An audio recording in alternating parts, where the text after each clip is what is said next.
बच्चों, आज हम प्रत्यय पढ़ेंगे। पिछली क्लास में हमने उपसर्ग पढ़ा था और आज हम प्रत्यय पढ़ेंगे। प्रत्यय शब्द दो शब्दों से निर्मित है, प्रति जोड़ अय। प्रति का अर्थ है साथ में, किंतु बाद में। जैसा कि हमने उपसर्ग में पढ़ा था कि उप जो है वो सामने, उसका अर्थ होता है सामने, सम्मुख। यहाँ प्रति का अर्थ है साथ में किंतु बाद में। अय, अय का अर्थ है चलने वाला या लगने वाला, यानी किसी शब्द के साथ लगने वाला या जुड़ने वाला। तो सबसे पहले प्रत्यय की परिभाषा जान लेते हैं। जो शब्दांश शब्दों के अंत में लगकर उनके अर्थ को बदल देते हैं वे प्रत्यय कहलाते हैं। जैसा कि उपसर्ग में हमने पढ़ा कि उपसर्ग शब्दों के सामने जुड़ता है और यहाँ प्रत्यय जो है वो शब्द के अंत में जुड़ता है।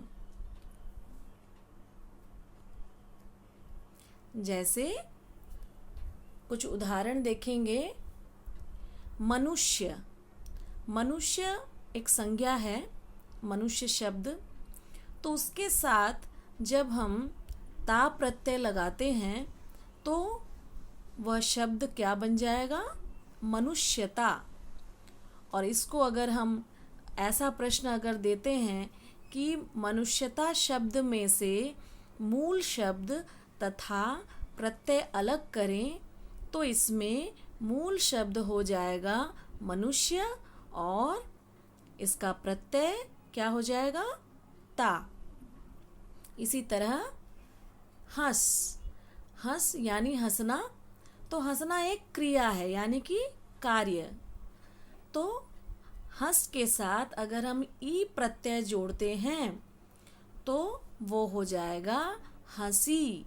लेकिन अगर हम इसको लिखते समय ई को यानी कि बड़ी ई को हम मात्रा के रूप में लिखेंगे। वैसे ही राष्ट्र, राष्ट्र एक संज्ञा है। इसके साथ अगर हम ईय प्रत्यय जोड़ दें तो हो जाएगा राष्ट्रीय, राष्ट्रीय। इसमें भी देखिए जब हम ईय प्रत्यय लगाते हैं तो इसमें जो बड़ी ई है वो बड़ी ई की मात्रा का कार्य कर रही है और उसके बाद यह जुड़ता है तो शब्द बन जाएगा राष्ट्रीय। अच्छा, अच्छा एक विशेषण है जो किसी चीज़ की विशेषता बताता है। तो इसके साथ जब हम आई प्रत्यय लगाएंगे तो वो शब्द जुड़कर बन जाएगा अच्छाई। तो इसमें आ जो है वो छा के बाद छा जुड़ गया, जैसे छ के बाद आ की मात्रा जुड़ गई और उसके बाद बड़ी ई लिखे हैं। तो इस तरीके से यहाँ इन पांचों शब्दों में हमने देखा कि ता, ई, ईय, आई, ये सारे प्रत्यय यहाँ जुड़ गए हैं। ये प्रत्यय जो हैं वो दो तरह के होते हैं। एक होते हैं कृत प्रत्यय, एक है तद्धित प्रत्यय। अब ये जानेंगे हम कि ये कृत प्रत्यय किसे कहते हैं और तद्धित प्रत्यय किसे कहते हैं। कृत प्रत्यय, कृत यानी धातुओं यानी क्रियापदों। क्रिया किसे कहते हैं? जो कार्य वाले शब्द होते हैं। तो क्रियापदों के साथ जुड़ने वाले प्रत्यय जो हैं वो कृत प्रत्यय हैं तथा कृत प्रत्यय से बने शब्द जो हैं वो कृदंत कहलाते हैं। ठीक है। दूसरा तद्धित प्रत्यय किसी संज्ञा, सर्वनाम आदि शब्दों के साथ जुड़ने वाले प्रत्यय तद्धित प्रत्यय कहलाते हैं। तद्धित प्रत्यय से बने शब्द तद्धितांत कहलाते हैं। अभी जो 4 उदाहरण पीछे आपने देखा था उसमें कृत प्रत्यय का उदाहरण हो जाएगा हंसी और तद्धित प्रत्यय का उदाहरण हो जाएगा अच्छा से बना शब्द अच्छाई। आइए अब हम प्रत्यय जोड़कर शब्द को बनाएं। तो सबसे पहले ता प्रत्यय से बने शब्द देख लेते हैं। ता प्रत्यय से बना शब्द है डूबता, बहता, रमता, चलता। अगला है या प्रत्यय। या प्रत्यय से बना शब्द खोया, बोया। कर प्रत्यय जाकर, देखकर।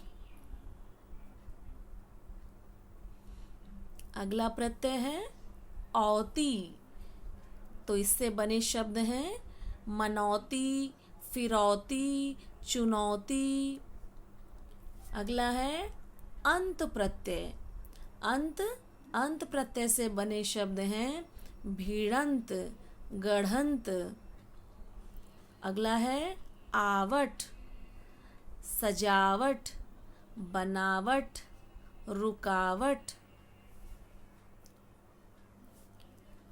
अगला प्रत्यय है वाला, पढ़ने वाला, लिखने वाला, रखवाला। आऊ प्रत्यय बिकाऊ, टिकाऊ, चलाऊ। आका प्रत्यय लड़ाका, धड़ाका, धमाका।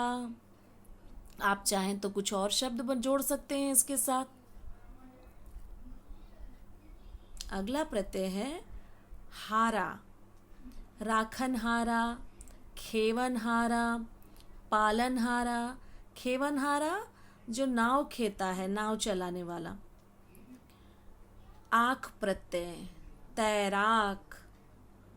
आड़ी प्रत्यय अनाड़ी, खिलाड़ी, अगाड़ी। तो बच्चों इस तरह हमने इन सारे प्रत्यय से बने शब्दों को देखा।